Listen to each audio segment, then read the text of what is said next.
Yeah, so everyone, please come on in and take your seats. We're going to get started. It is a privilege to welcome all of you to Temple Emanuel tonight for this important conversation, and a privilege to introduce Amy Klein, who is going to introduce the person who's going to introduce the speaker. Thank you, Wes. Wes just took all of my thunder because all I'm supposed to do is welcome you and thank you for being here tonight. I'm Amy Klein. I'm a lay leader here at Temple Emanuel. I'm on the board of the Hartman Institute, and my job today is solely to introduce Josh Levison, who is going to come up after me. And Josh is our new Hartman Boston person who's starting in July, so he's here just as a preview. And what I want to tell you is it's really great that he's here. We're really excited that he's here because Josh is going to bring us so much more Hartman learning and engagement to Boston than we have now. We have a lot now, but it's going to be even better come mid-July when he joins us officially. We are so excited to have such a true professional Jewish educator coming to Boston and coming home to Newton, I guess. So this is good. So thank you, Josh. Thank you so much, Amy. Tag on it. Shortly we will get to Elana Stein Hain, and I'm just really thrilled to be able to introduce her. It's also really exciting for me to be here in my unofficial start role as Director of Boston for the Shalom Hartman Institute. I've been involved with the Hartman Institute as a participant over the course of more than 20 years. The Hartman Institute and scholars have taught me how to ask questions of our texts that are the crucial questions to ask. Ones that have contemporary meaning to our world. Questions about peoplehood, about moral thinking and responsibility, about Jewish ritual, and of course, about Israel. They have taught me how to process through complex topics in an authentically Jewish way, looking to our texts for guidance and inspiration while also recognizing how to adapt them to the world that we live in. Hartman has taught me how to be aggressively, unapologetically nuanced, thoughtful and moderate in a world in which that is so incredibly rare. I am personally passionate about the role that Hartman Institute plays within the Jewish world, and I'm really excited to be joining the team starting in July, and I am so excited to be working with all of you. That brings me to the wonderful Elana Stein Hain, an incredible scholar who embodies so much of the bold and complex thinking that we have come to appreciate about the Hartman Institute. Elana received her bachelor's degree as well as her doctoral degree in religion from Columbia University, where her husband Yonah is now the campus rabbi. As many of you know, Columbia University is an oasis of calm in the middle of New York City. She may have a counterpoint at some point during her talk tonight. Elana is also an alumna of the Yeshiva University Graduate Program in Advanced Talmud Studies. She served for 8 years as a clergy member on the Upper West Side in Manhattan in 2 different synagogues. And many of you might be familiar with Elana from the Hartman podcast that she hosts called Texting, and from her contributions to the Hartman podcast For Heaven's Sake, which explores current issues related to Israel and the Jewish world. Elana, I am eager to hear from you about how we can develop our moral anchors during this incredibly difficult time. Thank you. Thank you. Oh, no, that's why I have this. Thank you. No, thank you so much. So 2 things. First of all, that was like the Chad Gadya of introductions. That was like, I was waiting for like noises to go with each one of the introductions. That's what we do at Chad Gadya. And second, I have never heard people groan when my husband was mentioned as the rabbi of Columbia University. And, I'll let him know that y'all are thinking about him. Really appreciate it. So there's a little bit of, first of all, it's great to be here. I love being at Temple Emanuel. I have the utmost respect for your clergy, Rabbi Garden Schwartz. I have the utmost respect for your Amy and your Brian. I have the utmost respect for everyone here. It is great to be here. There's 2 temptations here in this conversation. One temptation is to just play to the crowd, which is, I'm assuming, by looking at the ages in this crowd, and looking at the interest in walking into a synagogue to hear a conversation like this, that the more I play up the anti-Semitism going on the campus that I love, the more comforted people will feel in kind of a strange way because it's validating and the more alarmed people will feel because they will believe me, right? So one kind of play to the crowd is one of the temptations, which I'm going to try not to do. A second temptation, are you also hearing that weird? Yeah. A second temptation is, I know that even if many people in this room are not themselves more affiliated with the Palestinian cause now than they may be with the Israeli cause now, I know that there are many people in your families who are, including your children. And a temptation would be to play to the crowd in that way, of being like, let's talk about how to deal with that, and what. I'm not going to do that either. What I'm going to try to do is I'm going to first of all try to tell my own story of being in this moment as someone who's been on a university campus for the last 20 years, first as an undergrad, then as a grad, then as someone married to the campus rabbi. And I want to give us some long-term thinking for a moment that feels very immediate and urgent. And for me, long-term thinking means finding not necessarily policy prescriptions, because we're not going to agree on those, right? But some like moral or principle anchors to essentially say, these are, and tonight it's going to be 5, these are the 5 anchors that matter to me right now. And implicitly, if I'm saying they matter to me, it's because I think they matter, period. These are the 5 anchors that matter to me right now, to try to think a little bit less with my amygdala, the fight or flight response, and a little bit more with my prefrontal cortex. Did I get that right? Somebody who knows that? I did okay, right? No, you're in Boston, you're in a medical town. I mean, you could really get in trouble. You're in Newton. So, I know, I said, I know. So, I want to offer these 5 principles, and offering these 5 principles, for me, it's inviting you into figuring out what your principles are. So some of my principles you may agree with, some of my principles you may disagree with, but it's almost easier to edit someone else's work than to say, okay, I'm going to sit down now and think about what my 5 principles are. So I'm like your sourdough starter. That's what I am here tonight. I am your sourdough starter, but I am the most serious and sobering and not tasty sourdough starter, if there is such a thing, okay? And I really do invite conversation, but first I want to get the principles out, okay? Some of you, by the way, may agree with my principles, but not like the way that I would apply them, right? And turn them into policy. That's okay too, right? That's okay too. Everybody doing okay, right? Did I leave something out that's so important? Probably, we'll find out later. Okay, so I want to tell you my own story. This is not recorded, right? It is recorded? That's fine. So then I want to say very clearly, I am not representing Columbia University. I'm not representing Columbia Barnard Hillel. I'm not representing my husband at all. He actually has no idea what I'm going to say, and it's generally better that way. Okay? And if any of you tell him, I will deny it. Okay? Here's my own story. I was an undergraduate, I am young, I was an undergraduate at Columbia from 2000 to 2004. And I distinctly remember the following experience. My second year on campus was the Second Intifada. And during the Second Intifada, being a child who grew up on Soviet Jewry rallies, I was very interested in pro-Israel rallies during the Second Intifada, along with friends of mine, especially because there were some folks in the Middle Eastern languages and cultures who were not so interested in rallies that were pro-Israel. And we thought as students we were going to make our statement. And so we did. And I distinctly remember speaking at the Sundial, where over the last few days you could find reporters hanging out because it gives them the best view of everywhere on the main campus. And I distinctly remember speaking and being heckled. And when I looked out at who was heckling me, it was a fellow Jew who was heckling me.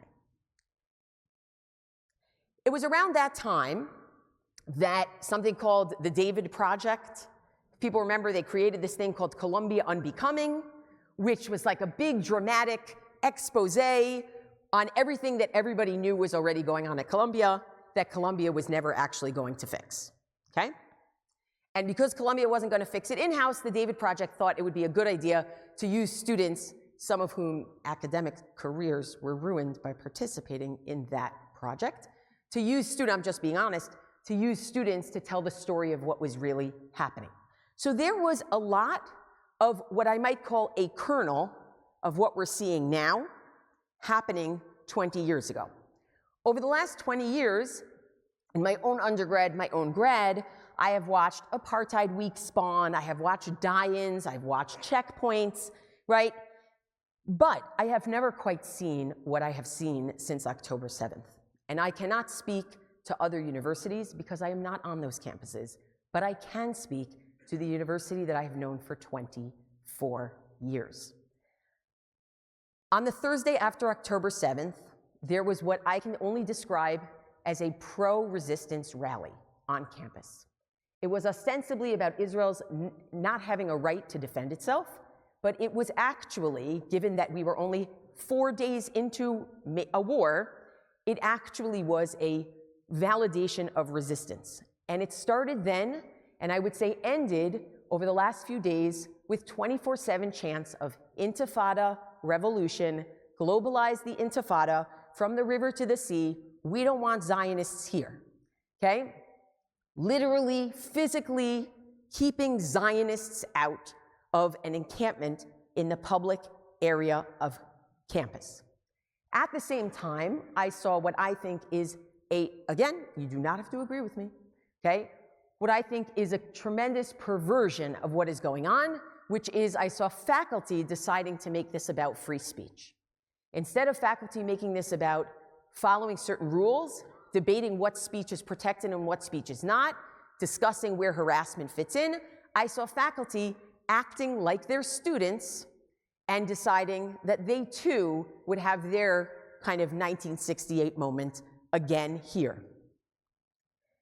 I don't know how we diagnose the precipitous jump here. I'd imagine that COVID has something to do with it. This generation missed a lot of years of socializing.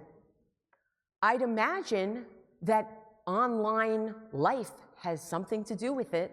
People acting in real life as they do online, literally talking to me the way they would type to me if I couldn't see them. I'd imagine that the polarization that Jews have also bought into in American life has also pushed some of this binary thinking. I would imagine that the organizing powers of graduate students bringing undergrads along with them, and the organizing power of national anti-Israel groups, I'm not calling them pro-Palestinian groups because I don't think you have to be anti-Israel to be pro-Palestinian. I'm talking about anti-Israel groups organizing students, and I also think, quite frankly, that as my friend who is from the Soviet Union said to me, I recognize Soviet-style anti-Semitism when I see it, which is it comes from the intellectuals who give you a reason to think of the Jews as the great Satan. So if we are the great Satan, if Israel is the great Satan, there is every reason to push us out. The intellectual grounding for it has grown. I would imagine that all of those things have contributed, and other things that I don't know about yet, and maybe even we don't know about yet. But here's what I want to say. What I see on campus is not a pro-Palestinian peace protest. What I see on campus is an anti-Israel, pro-war protest, war against Israel. When I see this, I have a few options. One option is to leave, which I will not do. Another option is to stay, grin and bear it, which I will not do.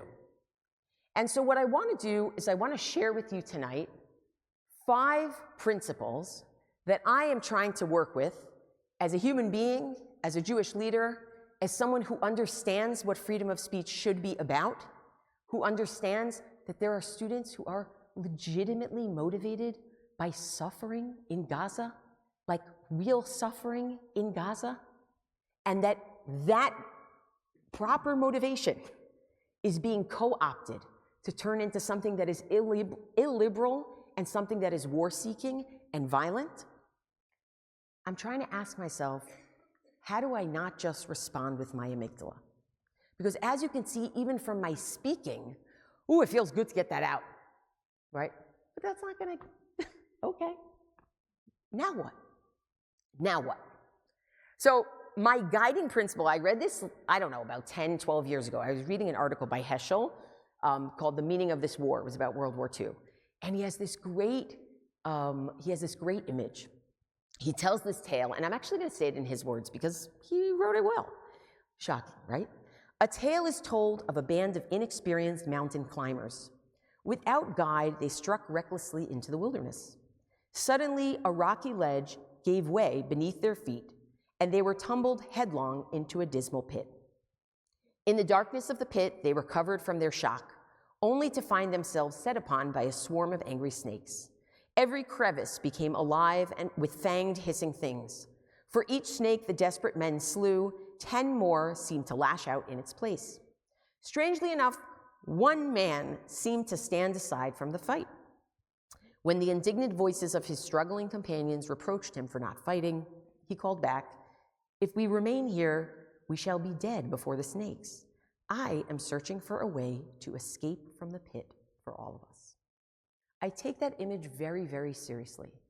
As Jewish leaders, as people who are invested in the Jewish future and the American Jewish future and the Israeli Jewish future, we cannot think about this as a battle against snakes.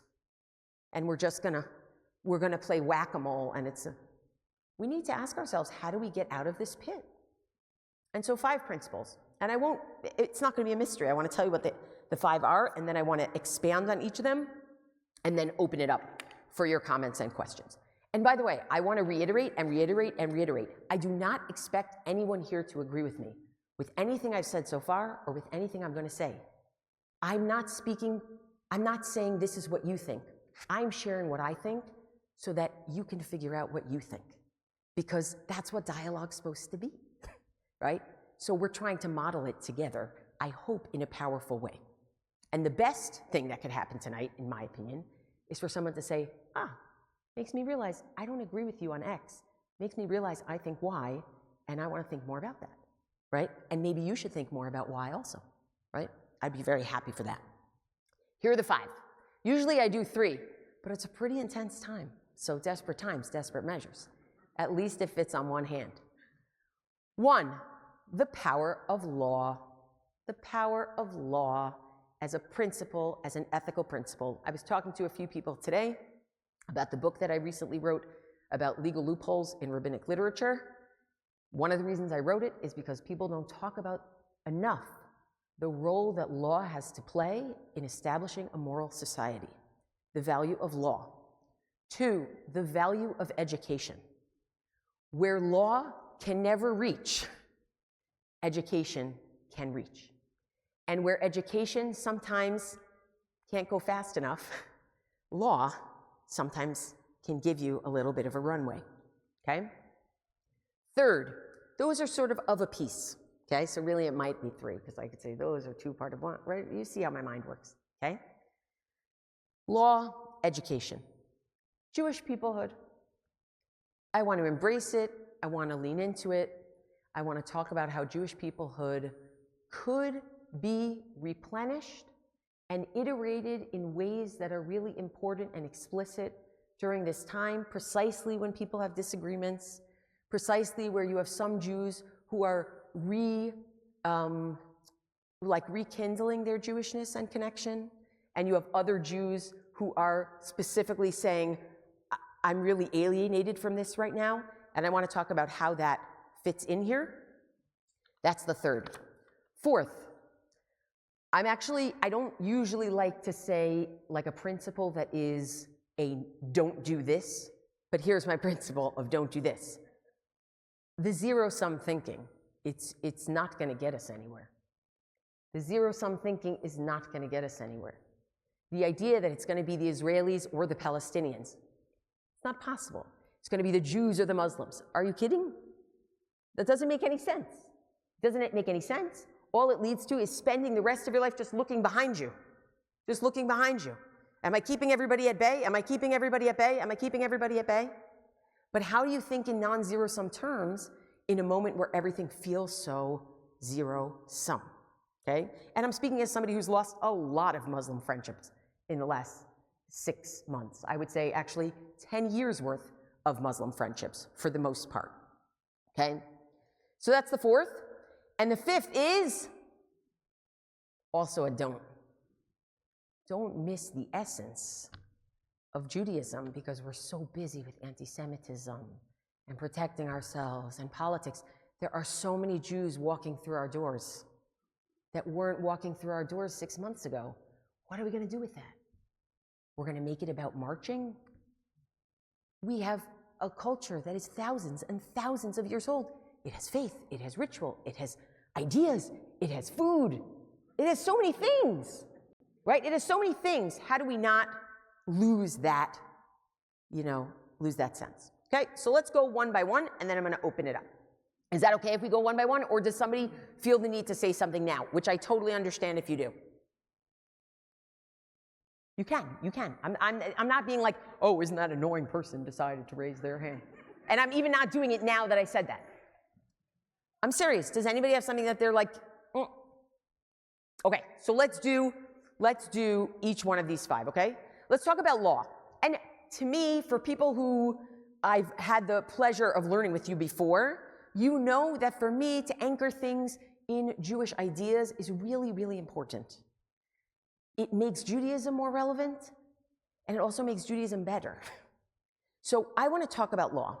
We have a statement in the Mishnah in Pirkei Avot, in Ethics of the Ancestors, from Rabbi Chanina, Sgan HaKohanim. So Rabbi Chanina says, Hevei mitpalel b'shloma shel malchut.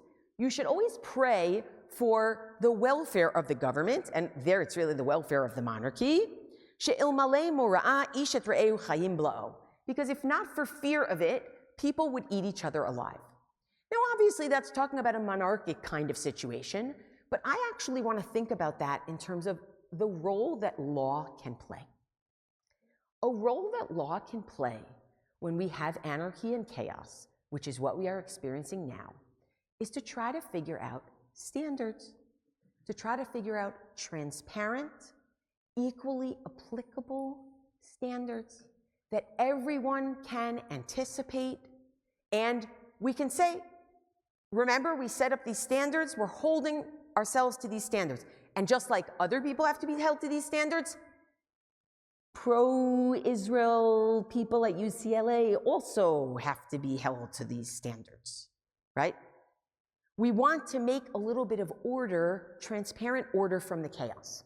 So to me, when I think about the possibilities of the rule of law right now, what it can do, I think something that's big, and I know that this is going into application, but I'm just sharing how I would apply this at this moment. You could disagree.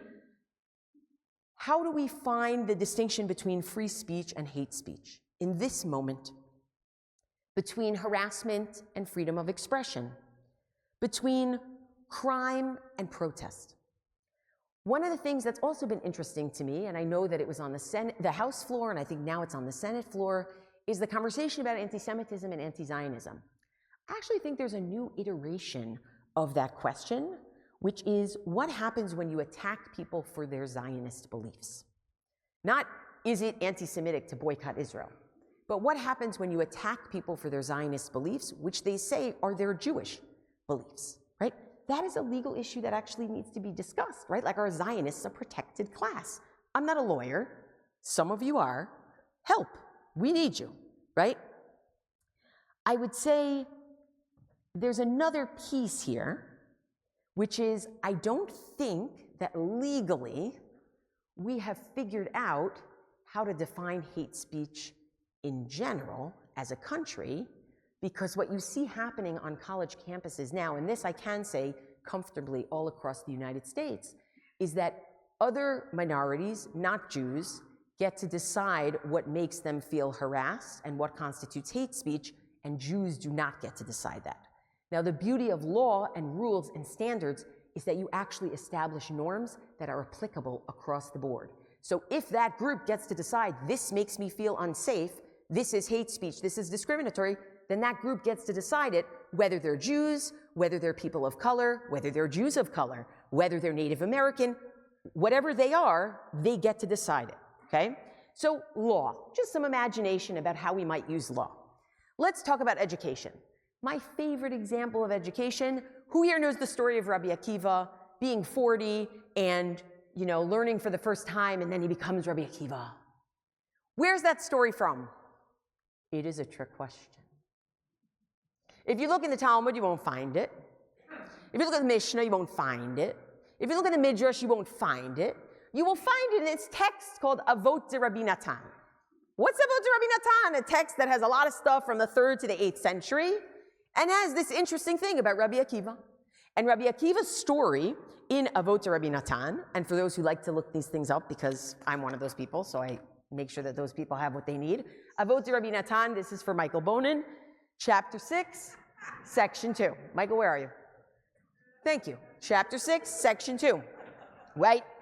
So it's actually, Avot de Rabbi Natan is a commentary on Pirkei Avot, on Ethics of the Ancestors. So it takes sections from Ethics of the Ancestors and gives you more color, right? It gives you more of a vivid kind of story to go with it. So in Ethics of the Ancestor, we have a term that says that you should be shoteh b'tzama et divreihem. You should drink thirstily, with thirst, from the words of your teachers, right? And so Avot de Rabbi Natan says, this refers to Rabbi Akiva. Zeh Rabbi Akiva. Ma hayat tchilato shel Rabbi Akiva, right? What was Rabbi Akiva's beginning? And Josh, I know you're noticing that you say ma hayta tchilato. That's what it is in the manuscript. I didn't do that. Okay? Ma hayta tchilato shel Rabbi Akiva, but really says ma hayat tchilato shel Rabbi Akiva. What was his beginning? Amru, they said, ben arba'im shana haya velo shana klum. He learned nothing. He learned nothing. He was 40. Pa'am achat haya omed al pia be'er. Once he was standing over a well. Amar mi chakak even zo. He says, who was able to actually make impressions in this rock, to hollow it out so it would become a well? Amrulo, people said, hamayim shetadir noflim aleha b'chol yom. The water that falls on it every day. Right? Amrulo, and they said, Akiva, don't you know that? That's a verse from Job. Don't you know there's a verse in Job that says that water is able to, dissolve, Even is able to dissolve a stone, right? For anybody who's been in a stalactite cave or a stalagmite cave, it's the opposite, right? Water can create stone, which is kind of amazing as well, right? But the point is, don't you know that verse? And Rabbi Akiva's like, oh, no, I don't know that verse. Miyad haya Rabbi Akiva dan kal v'chomer b'atzmo. Rabbi Akiva immediately said, wow, a fortiori, like how much more so, right? It says, marach pasalat hakasheh, something that's so soft like water was able to penetrate something that was so hard like rock. Divrei Torah shekasheh ki barzel, Torah, which is so hard like iron, alachat kama v'kama sheyichakaku et libi. Torah, how much more so will it be able to penetrate my heart? Shehu basar v'dam, which is merely flesh and blood, meaning it's hard and I'm soft. And what happens? Miyad chazar lilmod Torah. Immediately, he went and learned Torah. Now, this is education. Drip, drip, drip, drip.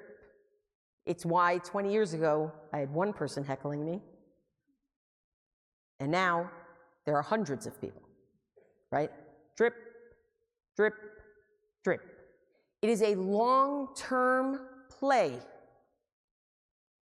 We need to take a look at education. It is not enough to have good Holocaust education in this country for Jews and non-Jews alike. If the drip, drip, drip that they're getting constantly from social media, from school, from peers, from others, is the great Satan. It is not enough. The Holocaust will not help you. It will not help you. Holocaust education. It will not help you. So we have to ask ourselves, how are we actually going to get involved in the drip process? We thought we were involved in the drip process. We were doing Holocaust education. How do you get involved in the drip process of Israel education in America? Well, I'm just speaking as somebody as myself. One thing a person might do is say, this whole framework is completely wrong. You need to start again, scrap it, throw it out. Another thing people might do, which is something that people are doing with these kind of DEI, which is a way of trying to bring inclusion and equality, is they say, well, how can we widen the faucet a little bit, right? Like the drips are coming for everybody, but not for us. How do we include anti-Semitism here? How do we get about? So there'll be some people who are going to give alternative views altogether. We're an ecosystem. And there are going to be some people who get involved in the current faucet and say, we need to expand it a little bit. I know that we're very intellectual. Jews, we're so gosh darn intellectual. But guess what? That's not the only way people get their information. It's not the only way people form ideas. They form ideas through popular things that are happening, go across their screen for 3 seconds in an image. Really hard to put nuance in an image. Really hard. We need to think about that. That's a drip, and a drip, and a drip, and a drip. And eventually, it becomes what we are seeing right now. So, education. Third, Jewish peoplehood. This is really, really, really hard. It's really, really, really hard. Don't raise your hand. Think in your heart. Is there someone who is close to you who deeply disagrees with you about your take on Israel-Hamas right now? Yeah, got some people, right? My kids are 9 and 12, so I'm kind of their media filter still. So how do we embrace Jewish peoplehood in this moment? So when I think about embracing Jewish peoplehood, I ask myself, what does it mean to be honest about Jewish peoplehood? And I think one of the things it means to be honest about Jewish peoplehood is to recognize the diversity of our people, is to recognize that we don't all agree. But is there a boundary? Is there a border? So here's what I'd like to say. I even wrote it down because I was afraid to say it wrong. Ready? Let's dig into Jewish peoplehood, which means the fate of Jews in the land of Israel matters. Of course, the fate of humanity matters, but Jewish peoplehood, the fate of Jews in Israel matters. And thus, the state of Israel itself matters. That's one obvious part of Jewish peoplehood. A less obvious part of Jewish peoplehood. People within the Jewish people who care about Jewish peoplehood, who earnestly care about the state of Israel and its inhabitants and its future, they need to be able to find themselves represented in our institutions. It cannot be one version of Zionism and one version of Zionism only. If we admit to being a people, then those who are invested in Jewish peoplehood need to find themselves in our institutions. I'm not saying every institution can do everything. It might be that the synagogue is one flavor. It might be that the school is another flavor. It might be that the alumni association is another flavor. I don't know. But the idea of saying, because establishment Zionism in the Jewish community has generally skewed center-right, of not being able to find a place for people who are Zionists or people who legitimately care about the future of the state of Israel and the future of Jews and the Jewish people, to not find a place for those people to be represented as, vanilla and chocolate, however you want to put it, is actually a betrayal of Jewish peoplehood. That's actually what it is. It's a betrayal of Jewish peoplehood. That's the second. The third, we need to take responsibility for our own. If Jewish peoplehood is a real thing, when things are done that are wrong, I need to feel responsible for those things. I need to care about those things. I need to be willing to do something to help rectify whatever that is. Sometimes I can't, but sometimes I can, right? So for example, that whole you saw those rabbis who raised money for World Central Kitchen, after that unfortunate incident of 7 World Central Kitchen people. I thought that was a great example of Jewish peoplehood. They said, look, our people made the mistake. Our people are going to help you. We're going to do something. That was their Jewish peoplehood act. It wasn't a, we're more righteous than you and we know better than Sahel. It was Jewish peoplehood. That's a third, okay? Here's the fourth. Ready for the fourth? I have to be, okay, I want to say it.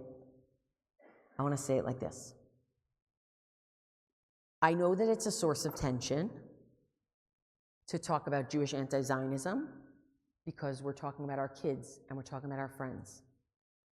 But I want to distinguish between, for a minute, the love that you have for your child and the ability for any Jew to participate in Jewish life, and the need to change the mission statement of your organization in order to accommodate anti-Zionism. To me, part of the principle of Jewish peoplehood is I am not going to stop having my Israeli flag over there, which represents my care for Jewish peoplehood, because there are some people who don't agree with it or are uncomfortable with it. There's a difference between the policy that you may set in an institution and what people do at your Shabbat table or at your Thanksgiving table.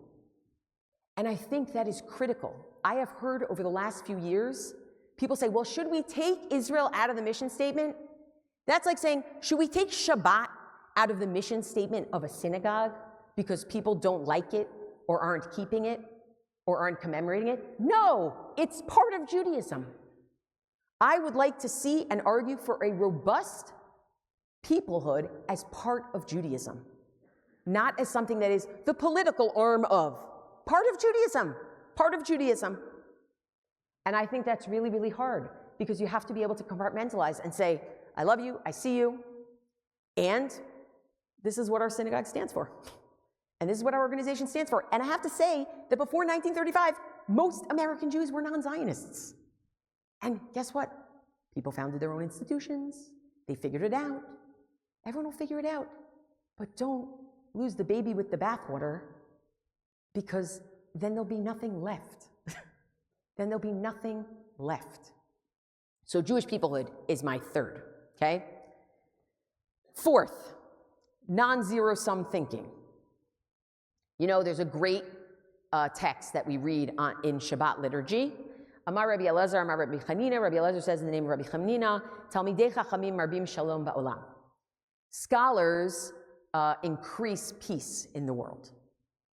Now, raise your hand if you think that's true. The more scholarly you are, the higher EQ you have. Not usually. No offense, everybody. But then it quotes a bunch of beautiful verses. And it seems like the verses actually seem to think of peace as a gift. It's not something that actually the scholars are creating. Because listen to the verses.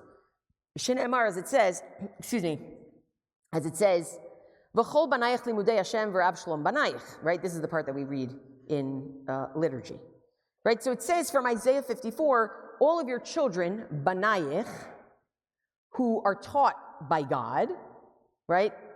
Those children, they will have peace, right? It's like God is giving a gift, not they're creating peace, right? Not they're creating peace. And then it does another one, right? Shalom Rav le'ohavei Toratecha ve'en lamo mechshol. There'll be peace for those who love your Torah, God, and they won't have any stumbling block, meaning God's going to give it as a gift of peace. So that's not going to happen with us, right? How do we take it upon ourselves to be people who insist on non-zero-sum collaborative thinking? The only bright lights that I have seen in the last 7 months are organizations that are trying to bring Israelis and Palestinians, whether both citizens or Israeli citizens and Palestinian non-citizens, together. The only bright light that I have seen. Everything else is, I'm going to win, and then you're going to win, and then I'm going to win, and then you're going to win. And all of it is a mirage. That is just not how you get to peace. Now, this is why I started by explaining that what I'm seeing on campus, That is not a peace movement. The only way you get any of those people interested in peace is by literally picking them off of this mob that they are part of and try to engage them in some way. And sometimes it's useless. Sometimes it can't be done. But I never want to give up that attitude. Never, ever, ever. Just because you're screaming intifada doesn't mean that I'm screaming my version of intifada. I never want to become that. And that is not what Judaism wants us to become. It is not going to solve anything either. It is only temporary thinking. So how do we become people who actually reject zero-sum games, who actively try, even when people get mad at us for it, who actively try, and by the way, who if we can't do it, we appreciate those people from the next generation who may be a little more to the left, but care about the future of Israel and Zionism and Jewish peoplehood, and they're trying to do it. Everybody, each to their own, I do not think there should be a ceasefire right now unless there are hostages freed. And even then, I don't think it should be a permanent ceasefire. That's my opinion. Right, I have 5 nieces and nephews who have served during this time, so I got some skin in the game. But I cannot tell you how much respect I have for progressive Zionists who are for ceasefire right now and are calling for hostages to be taken out and are calling for relationships between Jews and Muslims and I have all the respect for them. There's this organization in Israel, Omdim B'Yachad, Standing Together. I don't agree with their politics right now. Of course I donated. What am I, crazy? I'm only going to donate to the I'll kill you more, I'll kill you more. Where's that going to get us? So the ability to actually think in non-zero sum, that's my 4th. And the 5th, there is this great, and then I'm going to open it for the firing line, whatever you want to say. The 5th is, we have this great phrase in Jewish thought, in the Jewish intellectual tradition called ha'ikar chaser min hasefer. The essence is missing from the book. I read through the whole book, and I didn't find the point. All I found were footnotes. Where's the meat? Where's what matters? I really, really, really do not want us to fall in this moment into a situation of ha'ikar chaser min hasefer. I do not want us to fall into this moment of pretending that all of Judaism can be reduced to fighting anti-Semitism. Literally, people are walking through our walls, are walking through our doors. Give them a Jewish history book. Give them Yiddish novels. Have them read the book of Shemot. Learn something with them. Give them some ikar. Give them some meat. Give them something. How can we do that even as we're worried about all of those things? We just sat a little more than a week ago around our tables and had experiences that ratify the relationship between faith in a covenant with God that is ongoing, a sense of collectivity in a horizontal way of the Jewish people that we're all together, and a sense of collective memory, which brings us back in a vertical way, sort of to our ancestors. How do we keep that multiple modality as we're doing this to bring meaning to people, not only as individuals, but as part of something bigger? Thank you. I'm going to pause there.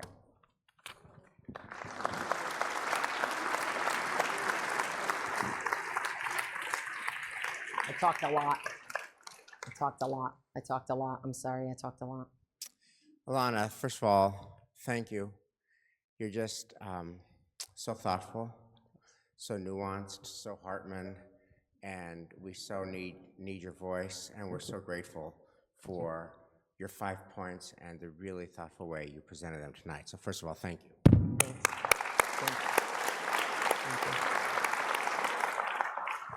So I want to take the liberty of the first question. I want to go to the 4th point, not zero-sum game, no zero-sum game thinking. No, we're going to win, no, we're going to win, no, we're going to win, no, we're going to win. here's my question for you. I love that, but I want to just tell you the main story that I heard. 50 people from our shul went to the Gaza envelope in February with the JNF mission. Here's the main story that we heard, and we heard it from so many people in the Gaza envelope, which is that they noted that on October 7th, Hamas had perfect intel. They knew where every wire was, they knew where every camera was, they knew where every security device was, they knew where everything that Israel needed to defend itself was, and were able to disarm it. And how did that happen? And then it turns out that the following is how it happened.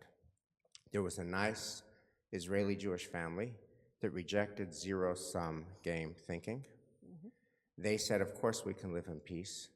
And when they needed to do a renovation of their home in the Gaza envelope, they hired a Gaza contractor. And they told the Gaza contractor, please hire all Gaza subs. And it seemed like they were just building a beautiful non-zero-sum game thinking relationship. We're just humans, you love your kids, we love our kids. And this is how we're gonna build a peaceful future, one relationship at a time. Turns out that this contractor and his subs were Hamas operatives. They, number one, told Hamas all the intel they would need for October 7th, where every camera was, every wire, every security device. And number two, they were stashing in this home, the Jewish home, they were stashing Hamas armaments. On the morning of October 7th, the first people murdered were the naive Jewish homeowners, and they used that home as a command center. So if I had a menu, and I could pick off the menu, trusting relationships or zero-sum game thinking, I would pick trusting relationships. But in the real world, it feels like trusting Jews very often are naive Jews, are very often dead Jews, murdered, slaughtered. So many of the, and then, Elana Stein, who taught at Brandeis, his daughter and son-in-law moved to the Gaza envelope because they believed in peace, and they were murdered in the presence of their 16-year-old son, Elana Stein's grandson. And in fact, Elana Stein was interviewed by Lester Holt right after October 7th, and he said, they murdered the wrong people. My kids whom they murdered loved peace, loved coexistence, rejected zero-sum game thinking. So I love your fourth point, but is it a luxury that we can afford? So this is what I love about Rabbi Garden Schwartz. No, this is fun. I like this one. This is what I love about Rabbi Garden Schwartz. You get to the heart of it, meaning you get to the most tense part of the whole thing. It's like, anti-Zionists, I'm not there yet. Although somebody else in the crowd is like, that is my hardest point. This is your hardest point, it sounds like. So I want to tell a story. So I was involved with the Muslim Leadership Initiative at Hartman for 10 years. Those are the 10 years of relationships that I have lost. Okay, not all of them. There's a handful that are still there, but it's a handful of many, about 150. It's a handful of 150, okay? Not a great rate of return on investment. And I'm sure they feel the same about me, to be honest. And one of the things that I said over and over again for 10 years, and I still believe, is that politics sometimes is zero-sum. And that the meaning of Jewish peoplehood is that when it's zero-sum, I know what team I'm on. I am on a team. So when we talked about Abdullah Antepli, who's an imam who he and I are still quite close, Abdullah Antepli and I, we spoke for the MLI group about the Abraham Accords. And I said, I understand that the Abraham Accords doesn't do anything for Palestinian statehood, but to be honest, I can't only be thinking about Palestinian statehood when I'm thinking about the future of the Jewish state and the ability for Jews to live in that region, right? Like, sometimes I understand you don't think this is a good deal. I do think this is a good deal because I'm looking at how it impacts my people, right? It's interesting because years later, he actually changed his tune about it, which is interesting, and that's for a different conversation with him. But I'm very comfortable knowing when to say, let's go with zero-sum. But if that's my only way of being, it's not actually going to be able to lead anywhere. So my question is, let's make it a better principle. Know when you need to use zero sum, and know when you can have the luxury of non-zero sum thinking. And an example, I just want to say one more thing, an example where I can have the luxury of non-zero sum thinking is to be able to bring together Jewish and Muslim students on campus who are willing to sit and talk to each other. There I have that luxury. And in fact, I might even have that obligation if it's possible. Is that helpful? That's totally helpful. I mean, in other words, I take from point 4 that here in Greater Boston and in other places in America where there's just hatred on campus, we try to build dialogue and relationships, etc. But I guess I am haunted, Elana, by the simple question. I'll just be very simple. Can Israelis ever trust again? If I'm an Israeli, if I'm a Lantron, if my grandkids were slaughtered, precisely the most idealistic ones, I'm thinking idealistic Jews are dead Jews in that neighborhood. I'm thinking it's a Darwinian jungle, and the strategy that is more conducive to life is not trusting people than trusting people. So I'm going to change the question, which is, let's say they can't trust people who live over the border. You have a different question and maybe a more pressing question, which is, what about Jews, Muslims, Christians within the borders of Israel? What do you do with that? Because I think that's the more pressing and the more ongoing question. Is that a helpful, like, I'm happy, I'll concede it. Don't trust anybody over the border. I have no problem. Never hire another contractor from Gaza. I literally have no problem. I'm a very nervous person. I work off of fear. Don't do it. It's a bad idea. Don't do it. Why would you even take that? But let's say I live in Jerusalem, and my ganenet, my kid's nursery teacher, is an Arab woman, and it's post-October 7th. This is not a theoretical. This is my best friend's story. And some people in the Gan, the parents, wanted to fire her because they were worried. And others said, that's not fair. She's been watching our children for years. We have to trust her.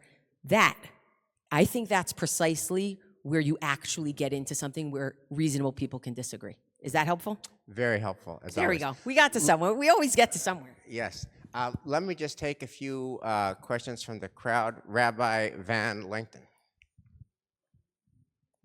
Without that, I'd be very interested in hearing how you would apply your first principle of law, either at Columbia or the other colleges. We'll call it time out because I am told that this won't get recorded if you're not on the microphone. No, I know, but your words need to be recorded. I'll say it again. Your first principle, law, how would you apply that principle? How has it been applied? How would you apply it? What can we learn from it, either at Columbia or now what we're seeing at UCLA with all this violent attack? What do you mean by law would be a principle here? Yeah, so the way I want to say it is I actually even want to be expansive. Norms and standards, transparent norms and standards that are explicit, I think are very, very useful because you can refer to them and say, these are our bylaws, right? Columbia did not call in, they didn't even call in the cops because people were screaming globalize the Intifada, which again, I leave to legal scholars to decide whether that's hate speech or not and in what context. But they called in the cops because school rules were being broken. School rules were being broken. There was an illegal encampment on private property that is owned by the school. And there were days-long negotiations to try to get them off. And this was not about freedom of speech. It was about breaking certain rules.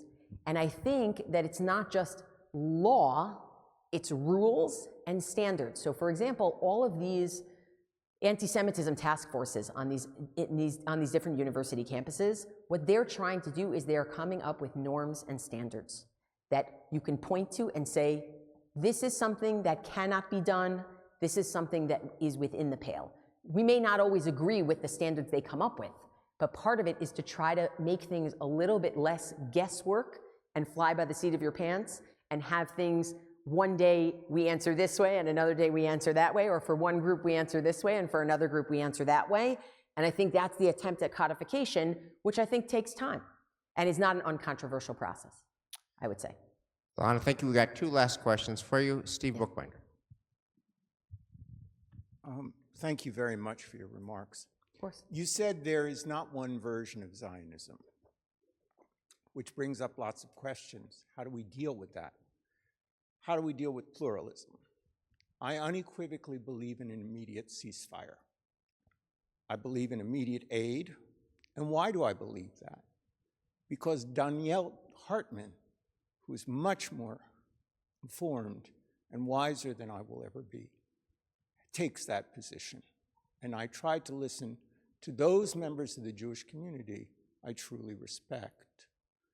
How can we bring ourselves, first of all, closer? How can we create the pluralism, the respectful pluralism that we need in the community right now when all of us have very fraught emotions? Can I tell you, first of all, thank you very much for saying your opinion and for saying your opinion that disagrees with my opinion. To me, that is the first step to doing that. Meaning to actually be able to say, we are both moral people. We are committed to Zionism. We are committed to the Jewish people. We are committed to the future of the state of Israel. And I think X should happen, and you think not X should happen, right? That's actually, I'm not going to convince you and you're not going to convince me. That's not the point. The point is that we both belong here, right? And I think that is very, very difficult for people to be able to accept. That it's not that we're trying to get to the answer. It's that we're actually allowing people to legitimately express their care for the future of the state of Israel and the future of the Jews of Israel in their own way. Like, I really think it's conversation. I think it's dialogue. Is that, it's not a cop-out. Like, I really believe it. That's why we do these things. And by the way, Danielle and I work at the same institution, right? And the funny thing is, he's the Israeli and I'm the American, right? And yet we take those different things. Even you would think generationally we should be flipped, right? That's the beauty of actually being able to dialogue about things where we're not going to resolve this thing. We're not going to resolve this conflict either. But we are going to be able to live with each other in community because that is what's needed for authentic Jewish peoplehood, which is something we both believe in, right? Thank you for that. Israel. Thank you. Thank you very much. If we can backtrack a little bit, and I'll be very short. If we're talking about moral principles and morality, can you discuss good and bad? How do we deal with good and bad? How do we deal with people who we think are bad? How do we deal with our own conceptions of good and bad? How do we apply your 5 principles if we have good and bad in our head? Great. I think that this goes back to Wes's question also. I think that you have to be able, this narishkeit. Hamas just wants a future for the... No, they don't. No, they don't. They want to kill Jews. They want to destroy the state of Israel. They don't hide it, nor does Iran. They don't just want a good future. They don't. They patently, explicitly don't. And I think we have such a hard time in the West accepting that there are people who are immoral, who actually just want to hurt, sow chaos, even if it's from a religious ideology. And I think we need to be able to say, that's evil. That is evil, and we see it. And the idea that resistance by any means necessary is a way of saying we don't believe in evil. That's what that is saying. That is the cancer that is spreading in the intelligentsia in the United States and in their students. Thank you for that question. Can I call on one person? My good friend is here. I haven't seen him so long. Of course. Mark. I'm so sorry. Total nepotism. Mark, he was at my wedding. He was at my wedding. It's great to see you, and it's great to see Beth. Thank you. And I'm going to ask you later why you're sitting so far apart. I didn't read her text that she was over there. I love it. I love it. I look at the 5 points that you made in this absolutely beautiful community of hundreds of Jews from all over Greater Boston, and I feel that this is an expression of cheshbon hanefesh, that we're all trying very hard to understand October 7th, to internalize it, and to figure out how and what we should do. What I worry about is I think, and I want to say this correctly, are there groups like this of Palestinians who are doing a cheshbon hanefesh? I look at us and I feel so good. I feel great that I disagree with that man, but we are all in the tent. And I feel great about being part of the Jewish people, and I feel great that being part of the Jewish people means this is how we think, and this is what we do. So even if we're the victims, we try to do cheshbon hanefesh, to reconcile in our mind, should we be doing something different? But I don't see this in the Palestinian community, and I think that that's what's missing. Why are we so focused on how Jews should think? It's just like we're beating ourselves up. Yeah.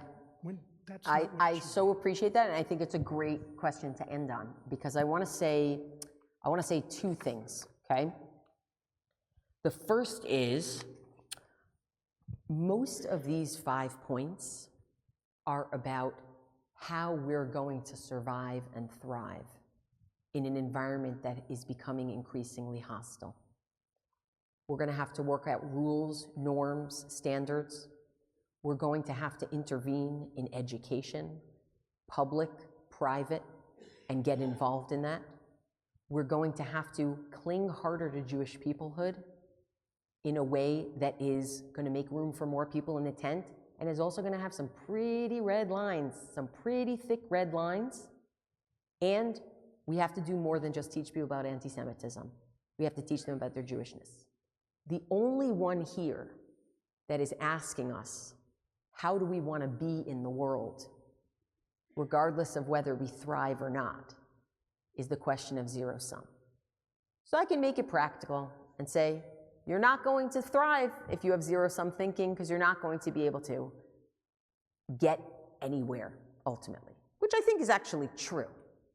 But your point is a good one. As I was thinking about Pesach, I said to myself, how many Jewish Seders, when we take our finger and dip it in the wine and dip out for the death of the Egyptians, how many Jewish Seders do you think are going to mention how sad it is, and indeed sad, that Palestinian children are dying in this war? Many, hundreds, thousands of Jewish tables? How many people here donated to Hayes's hunger relief in Gaza campaign? I did. How many people here donated money to get a Palestinian family out of Gaza? I did. I'm pretty dyed-in-the-wool Zionist, and I have no idea what those people think of me.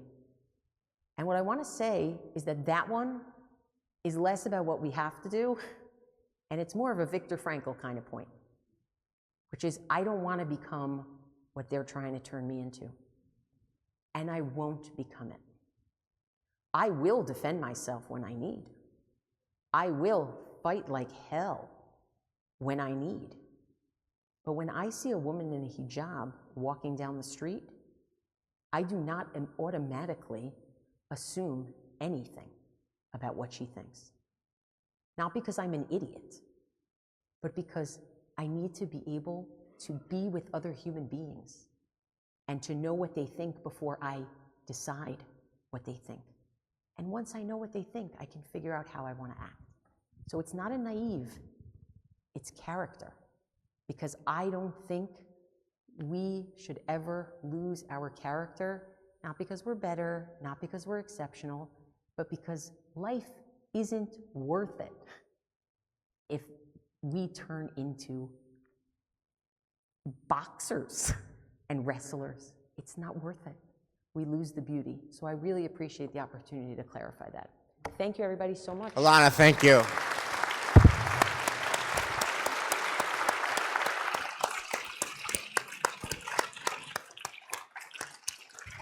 Thank you all. Erev Tov.